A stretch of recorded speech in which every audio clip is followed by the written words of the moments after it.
வணக்கம். என் பேர் செந்தில்குமார். வடநாட்டில் பொறியாளராக பணியிருந்தேன். என்னோட துணைவர் மருத்துவர். அவங்க மத்திய அரசில் பணிபுரிஞ்சிட்டு இருந்தாங்க. ஓய்வு பெற்ற பிற்பாடு ஏதாச்சும் நம்மளால் முடிஞ்ச அளவு நல்லது செய்யணும்னு ஒரு ஆசை, பேராசைன்னு கூட சொல்லலாம்.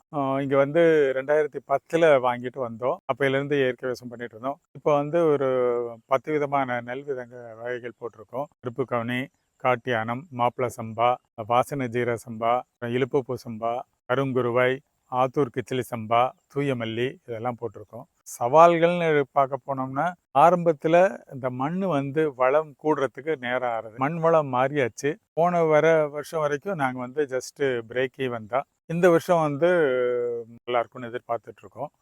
இதில் களை பெரிய சவால். களை எடுக்கிறதுக்கு தான் எங்களுக்கு நிறைய செலவாகிறது. இதுக்கு அவுரி போட்டுட்டு இருக்கோம். அவுரி போடுறதுல கொஞ்சம் களை குறையுது. இந்த வருஷம் போட்டுட்டு நல்லா இருக்கும்னு எதிர்பார்க்குறோம்.